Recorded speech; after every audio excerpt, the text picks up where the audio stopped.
জীবনের কোনো পরিস্থিতিতে যদি এই দৃশ্যটা আপনার সামনে আসে যে আপনি যাদের থেকে সাপোর্ট পাওয়ার আশা রাখার পরও সাপোর্ট পাচ্ছেন না, আপনরাই দূরে সরে যাচ্ছে, মনে রাখবেন আপনার আল্লাহ আপনার উপর দয়া করা শুরু করেছেন। সুবহানাল্লাহ। ওই বিপদ থেকে আপনি যাদের সাপোর্ট নিয়ে উঠতে চাচ্ছেন, রব চাচ্ছেন আপনাকে কেউ না করুক সাপোর্ট, আপনার আল্লাহই স্বয়ং আপনাকে সাপোর্ট করতে চাচ্ছে বলেই মানুষকে দূরে সরাই দিচ্ছে। সুবহানাল্লাহ।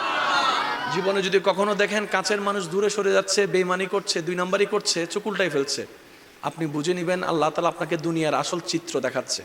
আপনি যেন বুঝতে পারেন আপনার আপন বলতে আল্লাহ ছাড়া, আপনার আপন বলতে আপনার নবী ছাড়া আসলে আর কেউ নাই, আসলে কেউ নাই, আসলে কেউ নাই।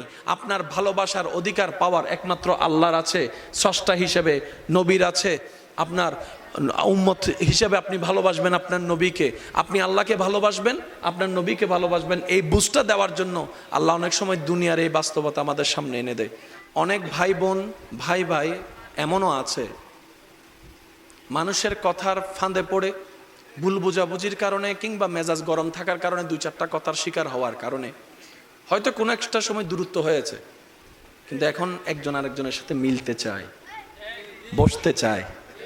ওনাদের মাথায়ও চলে আসছে বাঁচবো আর কয়দিন, বুড়া তো হয়ে গেছে, কিন্তু ভাইকে এখনো বুকে জড়াতে পারলাম না, অনেক দিন হয়ে গেল। বড় ভাইয়ের মনও সে তৃষ্ণা থাকে, ছোট ভাইয়ের মনও সে আকাঙ্ক্ষা থাকে, কিন্তু অনেক দিনের দূরত্বতার কারণে, লজ্জাবোধের কারণে তারা মিলতে পারে না। আমি আমার ভাইদেরকে, যুবক ভাইদেরকে অনুরোধ জানাবো, যদি এরকম কোনো ফ্যামিলি কন্ডিশন হয়, আপনারা যুবকরা মিলে, ভাইরা মিলে, চাস্তো ভাই জাত্তো ভাইরা মিলেই আপনারা উদ্যোগটা নেন, ভাই ভাইকে যেন জড়াই ধরতে পারে, ভুল বুঝাবুঝি যেন শেষ হয়ে যায়। কথা বলেন ঠিক কিনা? বান্দা বান্দাকে মিলানোর কাজ করবে, আল্লাহ সেটা দেখে গুনাহ মাফ করে দিবে। সুবহানাল্লাহ। আমি শুনি না, আরো জোরে বলেন। মিলে থাকেন, কেউ মিলে থাকতে না চাইলে তার আল্লাহরে সে জবাব দিবে।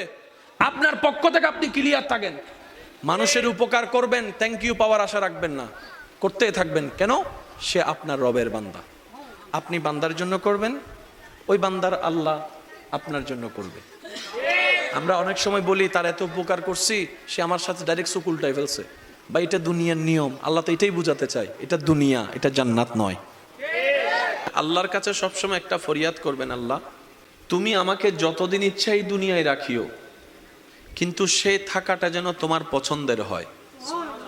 আল্লাহ যতদিন আমার নিঃশ্বাস চলবে, সেই নিঃশ্বাসটা যেন তোমার পছন্দের সময় কাটে। আল্লাহ আমাকে তুমি যতদিন রাখবা সুস্থভাবে রেখিও, অসুস্থ বানিয়ে কারো উপর যেন আমাকে বোঝা না হতে হয়। কারণ অসুস্থ হলে অনেক সময় আপনরা পর্যন্ত ভর মনে করে। প্রস্রাব পায়খানা যখন অসুস্থতার কারণে বিছানায় করা লাগে, মানুষ ঘেন্না করে, এই ঘেন্নাটা দেখে রুগীরও নিজের অস্বস্তি বোধ হয়। কথা বলেন ঠিক কিনা?